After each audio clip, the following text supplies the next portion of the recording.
Bienvenue sur Leadershift, le podcast qui fait bouger votre leadership. Bonjour, c'est Vincent. Bienvenue dans un nouvel épisode de Leadershift.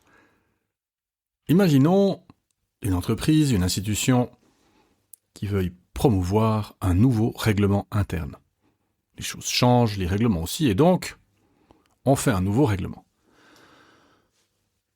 Très court. On l'a épuré, on a fait beaucoup de travail pour résumer les choses, pour faire référence au code des obligations, etc. 2 pages, langage hyper clair, et donc on se dit, il faut que tout le monde ait l'information en même temps, pour comprendre la même chose, et donc on va le diffuser par mail à l'ensemble du personnel un mardi matin. Lundi c'est compliqué parce que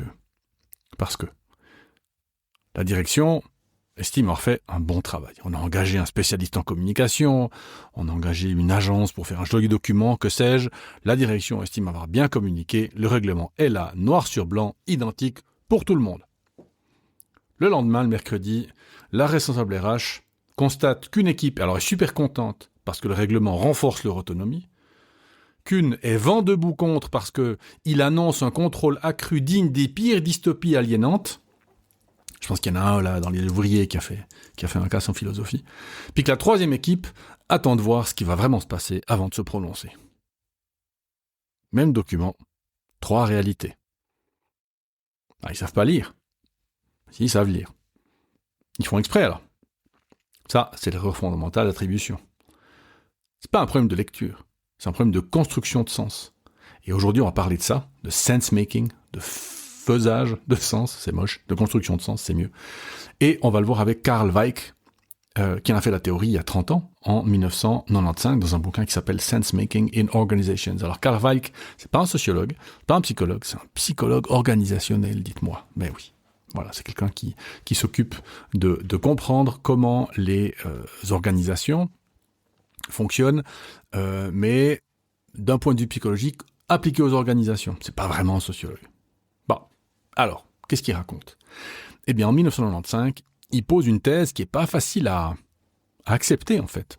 Et en particulier pour le management, c'est que les membres d'une organisation ne découvrent pas un sens préexistant dans les environnements, dans les événements qui les entourent. Donc le sens n'est pas découvert par les gens. L'intention de la direction pour le nouveau règlement n'est pas découverte en lisant le document. Ce que dit Weick, c'est que le sens, il est construit. Et toujours après coup, jamais avant. On agit, ensuite on interprète ce qu'on vient de faire. On reçoit une information, puis on donne un sens à partir de ce qu'on sait déjà, ou de ce qu'on est déjà. Alors, ça fait d'ailleurs écho à ce que les neurosciences décrivent. Le cerveau ne reçoit pas passivement la réalité, il génère en permanence des prédictions sur ce qu'il va percevoir. Il s'attend à voir des choses. Et reconstruit le sens de ce qui vient de se passer avec un petit décalage. 1/3 ou une demi-seconde. Donc on ne perçoit jamais le présent pur, on interprète toujours un passé immédiat. Alors ça a des conséquences philosophiques importantes, mais on n'est pas là pour ça. Donc, les membres d'une organisation ne découvrent pas un sens préexistant dans les événements qui les entourent, ils construisent le sens après coup. Et ça, c'est très intéressant parce que, avant de lire ce petit fait sociologique ou psychosociologique, j'intervenais dans une entreprise et c'était juste après la Covid. Et j'avais des groupes de formation et tout le monde était absolument insatisfait de la communication de la direction RH parce que, ils nous manipulent, c'est pas clair, etc. Alors, du coup, plutôt que d'essayer de défendre qui que ce soit, j'aurais dit, écoutez, on va regarder. Et puis à l'époque, on avait analysé un certain nombre de communications par mail que la direction RH faisait. Et c'est très intéressant parce que, évidemment, quand on interrogeait les gens, les différents groupes dans le groupe de formation, les sous-groupes si vous voulez, en fait, ils ne comprenaient pas la même chose. Et je me suis dit, ça m'avait interpellé à l'époque, ça m'avait intrigué, je trouvais ça intéressant. Alors nous, comme on était en cours de management, c'était assez simple, c'était le fait de dire, de toute façon, peu importe ce que veut dire le message, il faut que vous transmettiez le message, et pas juste en forward dans le mail, mais vous avez une responsabilité de traduction, de transduction du message de la direction à vos troupes. Alors qu'eux, ils faisaient juste transfert et puis démerdez-y. Non, vous avez un rôle de traduction, un rôle un soutien à vos collaborateurs là-dessus. Revenons à nos moutons. Weick dit, les membres d'une organisation, il n'y a pas de sens préexistant dans un événement. Le sens, il est construit après coup.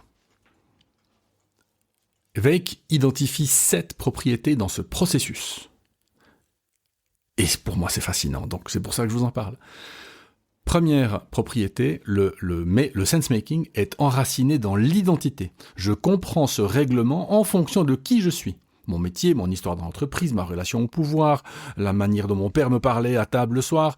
Tout ça fait que je vais lire, moi, ce document et je vais y donner du sens en fonction de ça. Deuxième propriété, le sense-making est rétrospectif. Ce qu'on a dit avant, c'est ce qui s'est déjà passé. C'est pas ce qui est en train de se produire. Je suis pas en train de lire le document et je fais du sens. Je lis le document, etc. Et après, je commence à me faire une idée, mais on le verra, pas que tout seul. Troisième propriété, il est promulgant. Ça veut dire qu'en agissant sur l'environnement, les acteurs le modifient, ce qui change les indices disponibles. Je suis en train de lire le document à mon bureau, je jette un œil à droite, je vois un collègue qui est en train de taper du poing sur la table, ça modifie le sens que je vais donner au même document que je suis en train de lire, que lui. Donc, il y a une espèce de... C'est comme si c'était performatif, c'est-à-dire ce qui est en train de se passer donne du sens à quelque chose qui est en train de se passer. Une espèce de boucle de rétroaction, là. On doit être au 4e. Le sense-making est social. Le sens se négocie pas en groupe, se négocie en groupe, pas en solo, justement. Donc, c'est la fameuse conversation autour de la machine à café qui pèse plus lourd que la note de service. Parce que le sens est social. Nous sommes des animaux sociaux. Le 5e, le sense-making est continu. Le flux d'interprétation ne s'arrête jamais vraiment, en fait. Alors, vous me direz peut-être qu'il y a une espèce de...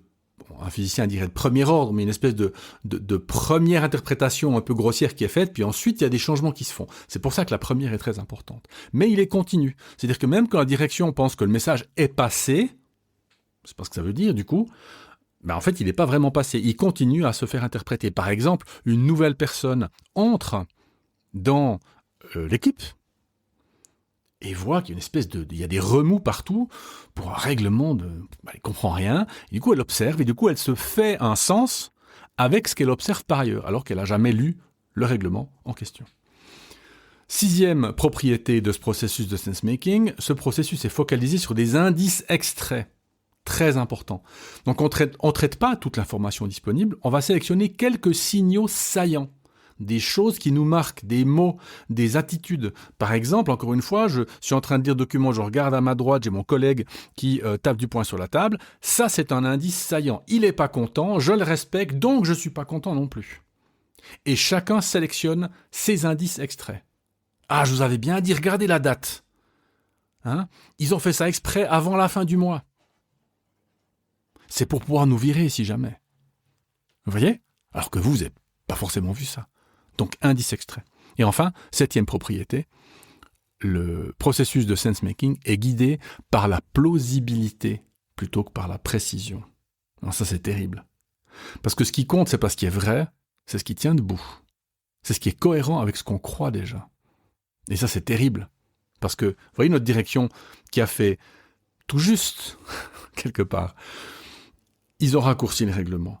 Ils l'ont diffusé à tout le monde en même temps. Le langage est clair et concis, c'est écrit noir sur blanc. Eh ben non, ça suffit pas. L'humain est ainsi fait. Donc, je vous répète les 7 propriétés. Enraciné dans l'identité, rétrospectif, promulgant, social, continu, focalisé sur des indices extraits, guidé par la plausibilité plutôt que par la précision. Terrible. Et donc, le problème avec mieux communiquer, c'est que la réponse habituelle aux divergences d'interprétation, c'est qu'on en remet une couche. Donc on refait une communication pour expliquer la communication. On va communiquer davantage. Plus de détails, plus de support, plus de réunions, d'informations. On va informer les gens. J'ai une RH, je me souviens encore, qui me dit « Mais pourtant, on leur a dit !» Parce qu'en fait, elle a fait quoi ? Elle a fait ce qui est logique. Elle a pris toute la boîte, ils ne sont pas beaucoup, elle les a mis dans une salle, et puis on leur a fait un PowerPoint, on leur a montré le machin. Sauf qu'on sait très bien que ça, c'est pas à communiquer. Et ça, c'est donné. Mais il se passe quoi dans la tête des gens ? Ils regardent à gauche, ils regardent à droite, ils regardent pas du tout, puis après ils discutent à la machine à café. C'est là, en fait, que ça va se jouer. Donc, communiquer davantage, c'est supposer que le problème, c'est un déficit de données. Alors qu'en fait, ce n'est pas un déficit de données. C'est la sélection des données. Le problème, il est plutôt dans l'interprétation. On peut multiplier les canaux, hein. On peut faire un Teams, on peut faire des réunions, on peut faire un affichage en machine à café. Le problème, c'est que si les acteurs, les personnes sélectionnent différemment les indices, ils se construiront un sens qui sera différent, indépendamment du volume d'information. Ce que Weick suggère, et ce que nous on voit, et ce que je vois dans mes interventions en entreprise, c'est qu'il faut créer des conditions pour que ce sense-making devienne collectif. Et donc, il faut presque favoriser la discussion de machine à café, pour que les gens puissent le faire ensemble à partir d'événements ou de détails saillants dans la communication. Alors, quelques pistes concrètes. Il y en a 4. La première, il faut travailler les indices, pas seulement le message.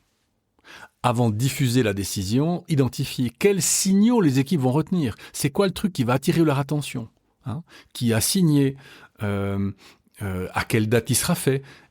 Ce qui compte, c'est pas ce que vous voulez qu'ils retiennent, c'est ce que eux vont retenir. Une date d'entrée en vigueur trop rapprochée, soit lue comme une urgence suspecte, soit lue comme, de toute façon, ils s'en foutent, c'est dans 3 mois. C'est qu'est-ce qu'ils vont retenir comment ils vont filtrer, en fait, cette information. Un règlement, par exemple, signé par les RH sera interprété très différemment que s'il est signé par le directeur ou la directrice, par exemple. L'indice prime sur le contenu. Donc, par exemple, pour le fameux règlement, vérifiez que le signataire, le canal de diffusion, le délai d'application envoient le même message que le texte. Il faut que ça soit cohérent. Sinon, les gens vont dire « Ah, je vous avais bien dit ». Donc, travailler les indices, pas seulement le message. Deuxième piste concrète, organiser des espaces de récits croisés. Ça veut dire organiser des espaces où les gens peuvent discuter. Il faut des moments où différents niveaux hiérarchiques partagent comment ils comprennent ce qui se passe. C'est pas pour s'aligner sur une version, c'est juste pour rendre visible le fait que il y a plusieurs interprétations possibles. Et ça, c'est ce que je disais à mes personnes en formation. Mais organisez une petite réunion d'équipe, 1 quart d'heure.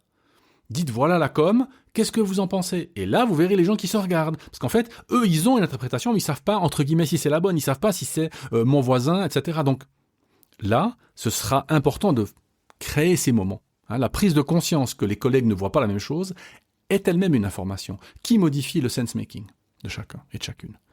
Donc une courte session d'équipe pour le règlement, par exemple, où chacun dit en une phrase ce que le nouveau règlement change pour lui, ça peut être intéressant, avant toute correction, clarification ou remessage de la direction ou de la hiérarchie. Troisième piste concrète, donner du temps à la rétrospection. Puisque le sens se construit après l'action, il faut les temps de retour.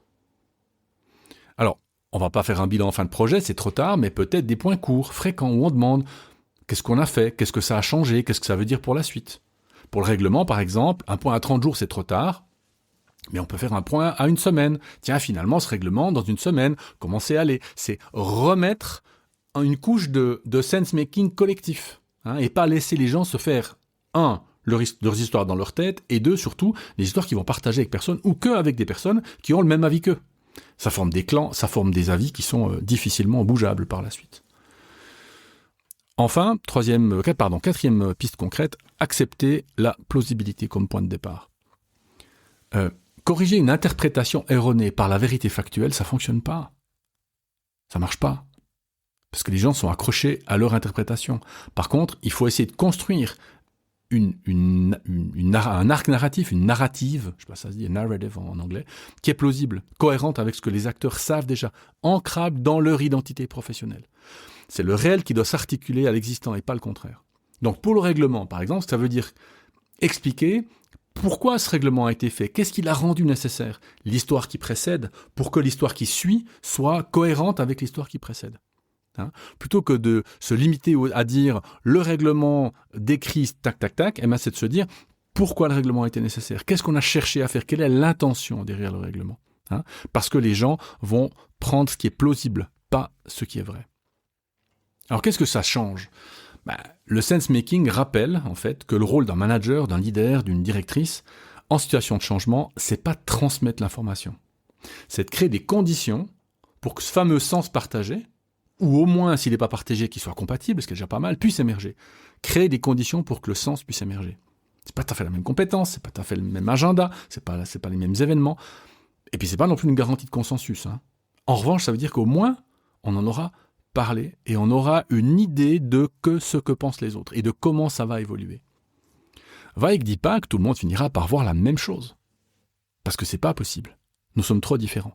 Il dit que comprendre comment chacun ou chacune construit l'interprétation, c'est la seule façon sérieuse de travailler avec ces divergences. Plutôt que de les attribuer à de la mauvaise volonté, par exemple, ou de la résistance au changement, ce qu'on fait souvent. Donc, quand ça résiste en face de vous, changement, on a parlé de règlement, mais ça peut être un nouveau logiciel, ça peut être n'importe quoi d'autre. Quand ça résiste, ne commencez pas par les attribuer aux individus. Dites-vous, ok, est-ce que le sense-making a eu lieu, et si oui, comment ? Et dans cet épisode, je vous ai donné quelques pistes grâce à Carl Weick.